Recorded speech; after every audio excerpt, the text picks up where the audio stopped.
We're live. So it's going to be, sorry for that, it's going to be lightning quick today. Barely got 5 minutes. I got to finish working. Still working on that tier list. I want to show you guys because last time, literally yesterday, we in real time got a picture of Brave. And I knew the picture in my head, the one I wanted to get, which we actually got. Boom. And I was very happy with it, right? But as always, the idea with these pictures, which are so important to me, was to capture the character as they are, as they, at the end of the film, their full growth, and make them shine, really. And as beautiful as this shot is, the crazy thing about it is that in this scene, she's mad. In this scene, she's rebelling against tradition and the system, and really this is as mad as she gets, like in terms of character. So as you can see, like, of course she's not smiling. So as good as that shot is, of course, rewatched the film, found all the good stuff about her character and everything. And so you had these two beautiful moments at the beginning. By the way, this was the other shot we got, which was also fantastic. But, and as I watched the film, there's a scene at the beginning where she, you know, this is the one day where I don't have to follow tradition. And I get to be who I want to be, you know. She goes out with her horse and starts hunting. And there's this beautiful shot where she focuses and to make a sweet shot. And that's the crazy thing here, is that that's the same shot as I showed you earlier. It's a little blurrier. But that's her doing the same thing, but happy. It's crazy. And I'll check on chat later. But, oh man, that's as happy as she gets, right? And then later on in the film, which is of course about mother and daughter, it's like an anti-princess movie. By the way, on the docket, I'll show you why Belle is from Beauty and the Beast is pansexual. It's very interesting. It's one of the best scenes in Disney history. I was blown away by it. It really shocked me, so I can't wait to show you that. I'll show you a funny Snow White scene, and a Cinderella dark scene, like that reminds me of Lord of the Rings out of nowhere. Imagine Lord of the Rings and Cinderella. I'll show you that. And there was one final thing, which, oh yeah, Ariel is obsessed. And that I can show you right in the pictures. Ariel, man, I thought she was stronger, but she's like, of course, one of the best singers. It's the reason why Ursula grabs her voice, and she has two of the best songs in Disney history. But man, she is obsessed not only with the surface world, but with Prince Eric. To be honest, Prince Eric is pretty good, so I can't really blame her. But the entire movie hinges upon that, to the point where, like, that's it. Her being infatuated with the prince causes everything in the film. And by the end, she does get him. So it's like her obsession gave her what she wanted. And that's pretty much it. So I was pretty surprised by that. But, so yeah, I'll show you that in picture form. Here we go right now. And then right after this, right? This is right after that shot where she's actually happy hitting a backward shot. So to be honest, I think as blurry and not as zoomed in as this is, this will be her. Actually, no, never mind. Shoot, there's a moment right after where she's extremely happy, having taken everything her mom taught her and doing a speech, but also doing what's right for her, which is breaking the tradition and being able to choose whoever she wants to choose and be free, you know. So it's like a culmination of the moments. The thing is, that scene, like, that's a lot of her jumping around, being extremely happy. So I got to choose one of these. I think that will be it. Yeah, and then Lion King. Again, I'm going to do these as quick as I can. Boom. This is Nala, of course. Again, I didn't think much of it. She appears like later in the film, barely does anything, but I was surprised by what she actually does, which is give Simba the first push he needs to go back and fight. And the shot right here is where she learns that he could still be the king. So she's like, "Oh crap, you could be the king!" And she's like flipping out, you know, trying to convince him. It's a lot of like motherly shots. So like any of these is pretty good. This is her like being seductive and like busting his balls. And the crazy thing with Nala, she has a line. Simba's like, you know, if I'm not gonna fight for this land, who else will? And Nala, without hesitation, says, "I will." And that's the final thing Simba needs to actually do what he has to do. Because like if he doesn't, Nala will sacrifice her life and die for what she believes in, which is this kingdom. So I gotta respect her for that. Big points. And but Ariel, here's the obsession. First of all, this picture is like perfect. I'll probably use this, but let me show you the obsessed side show. Here we go. Slideshow, my bad. It's getting late in the night. After this, by the way, I gotta watch Enchanted. It's the last one I gotta watch. And finish up. I still got the Frozen films, Wreck-It Ralph. And I think one or two others, but pretty much got everybody. I had to take time with Ariel and Beauty and the Beast because these are important characters, right? Like this is classic shot, like classic. Like it's, man, I'll probably use it. Okay, here we go. This is the obsession. So she's out at the sea, right? She's staring at him. He comes close to her. This is an inch from his face. Like he's literally like where my hand is. It's pretty crazy. And again, he hasn't met her. He just heard her sing. She's like right up in there. This one right here. Look at the eyes. Those are some terrifying eyes. By the way, I'll show you Cinderella is the scariest princess. I'll show you why just a bit. This is her combing her hair with a fork. Not too good. Again, her being like crazy happy. And this is the shot I'll use. It's either this or this. And again, this is her being obsessed. She's waiting for that kiss. There's that classic scene from Kiss the Girls, the song Kiss the Girls that from Sebastian.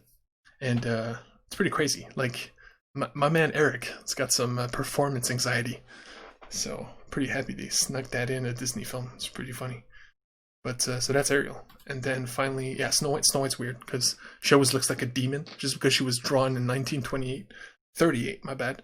And so no matter what, like she looks like a demon from hell. It's not her fault. But this one will probably be the one I use. And then that's it. Wait, oh yeah, of course, Belle.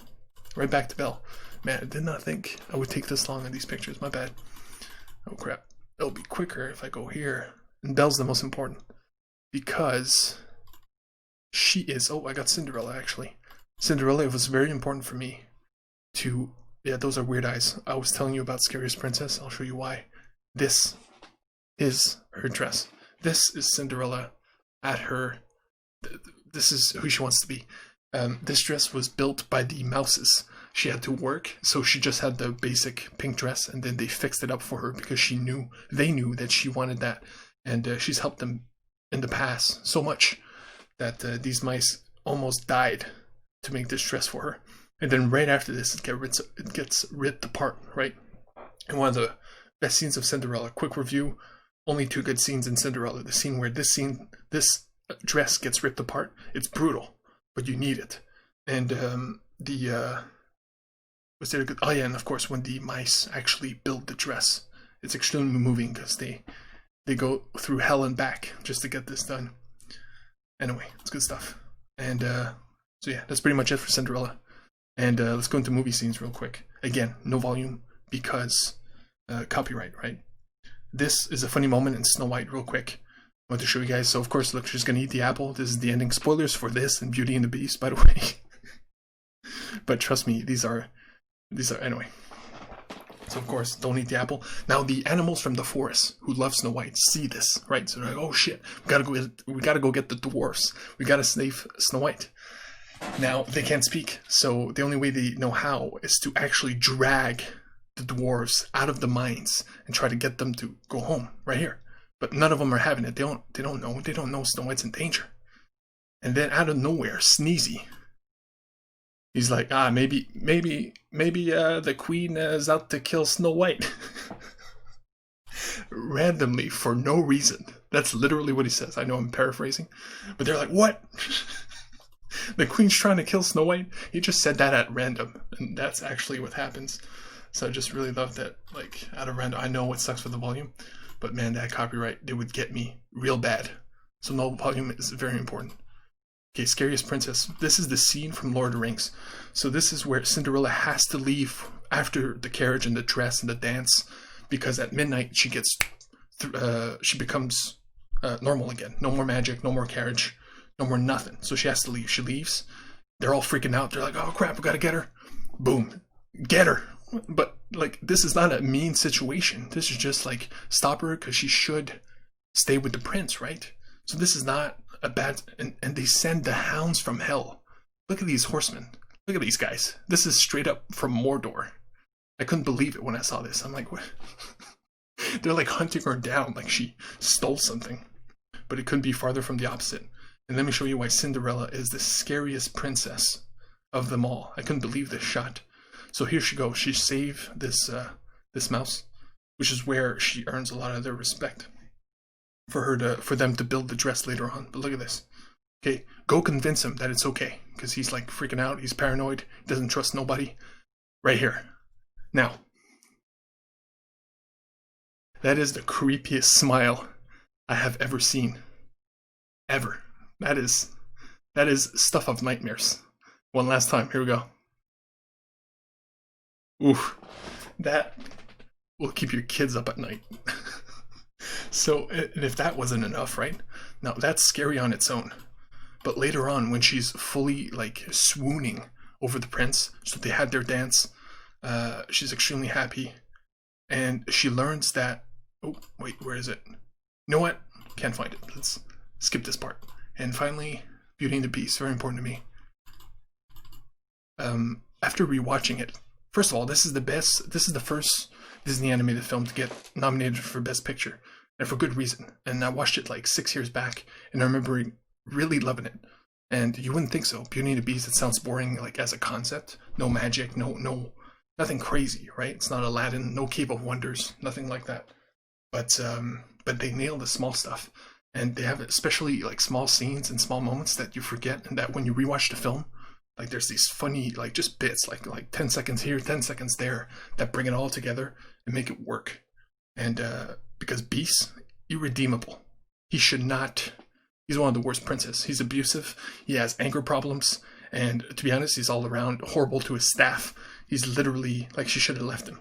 But he got lucky because his staff is so good that they made her feel so comfortable that he saved the entire relationship. Of course, he saved her life. Of course, he showed her the library. But without the staff, he should not get anything. But Belle does not have Stockholm Syndrome because it's earned. Like here, it's like, okay guys, if the petal falls from this rose, we're all gonna die, right? Like this rose is the most precious thing in the house. And the way he explains it to these guys, he's like trying to do a rallying cry. He's like, this is serious? This rose right here? And he's just bashing it with a stick. To the point where the other living statue has to run away in case it falls over and breaks. Everybody's freaking out. I did not remember this scene. There is at least 10 scenes like this that you forget. And that when you rewatch the film, you're like, damn. Like right here, Gaston stabs him in the freaking, like right in the ribs, man. It's like brutal stuff. Gaston, great villain. Anyway, regardless. Okay, this is it, okay? This is it. This is the... It's hard to quantify, okay? But in terms of Disney princesses, this is the best scene Disney has ever done in the history of its everything. In terms of princesses, right? It's hard to say best scene of Disney's career. Like, you know, I would have to rewatch like Fox and Hound and stuff like that, and to actually quantify that at Big Hero 6 or whatever. But as far as, you know, princesses and love scenes and whatever, this is as good as it gets. So of course, there's the classic transformation scene. Look how long it is, okay? They make a big deal, huge deal, out of this transformation. From Beast turning back into a human because he found true love.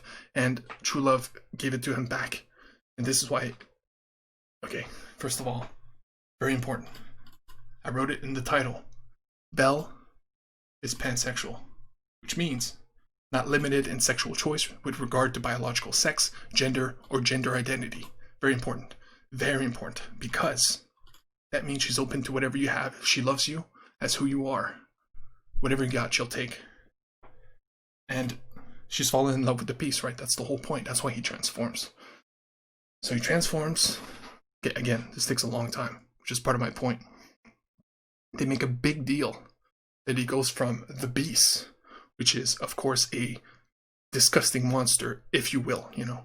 Like, that's the idea. Into, I forgot how long this is, dear Lord. A beautiful, picturesque hunk of a man. Like, Beast could not transform into a hotter man if he wanted to. It's really that crazy. And to prove that, right here, right after that long-ass transformation, they take a second to show how hot he is. Right here. Wait, Zoolander moment. Boom. Look at that. For like 1 second, he's like, look how hot I am. And here we go. Look at Belle's reaction. Belle's reaction is the best thing I've seen since I started doing this research. It's, okay. She's like, okay, wait, crap. Okay, right here. I won't speak and I'll talk after.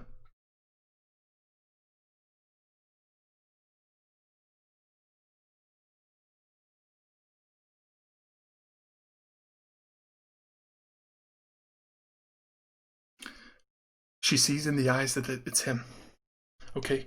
But before she does that, it takes her, I counted, 10 full seconds. I can rewind and we won't even get to that moment. Right here, okay? First of all, she's confused. Second of all, she's not disgusted, but she's like certainly not turned on. She's like, ugh. Ariel, it's the opposite. Ariel will freaking, she's like, you know, a hot man, let's go, you know? But Belle is like, you are not who I fell in love with. You know, she fell in love with the beast. She struggles to touch his face. She touches his hair, and still that isn't enough. It's only and only when she truly connects with the eyes that she realizes that that's the same beast she fell in love with. But before that, she would rather kiss the beast. It's such a key moment.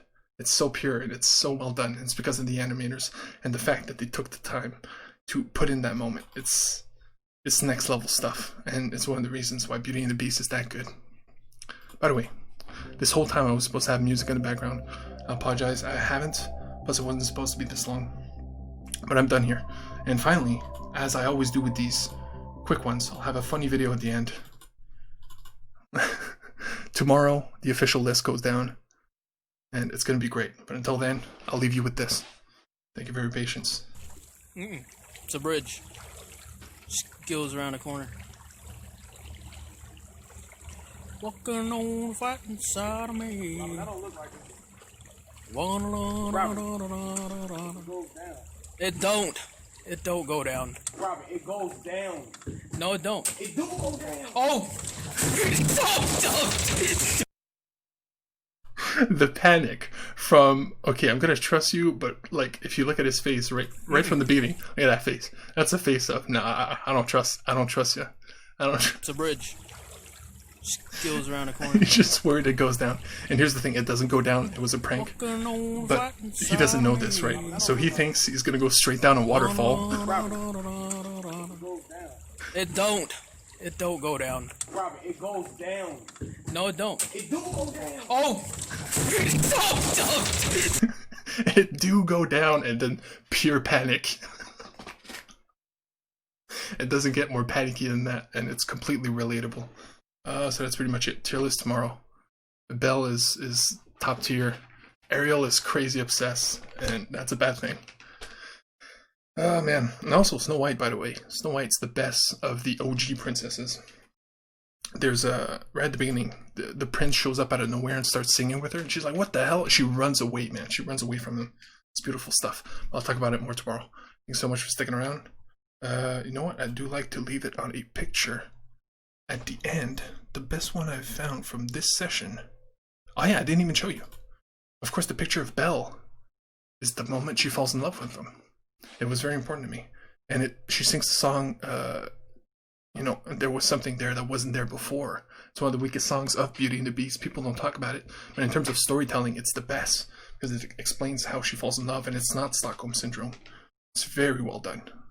Again, there's a reason this got Best Picture. It's either this or one of these two. This one or this one. Because that's it. That's when she sees what's within. Even though, to be honest, what's within Beast is bad. That's the crazy thing, is Beast doesn't deserve her. That's the twist. But, man, you got lucky. You got lucky. Okay, so until next time. Peace. Oh, wait, just in case. Okay, peace.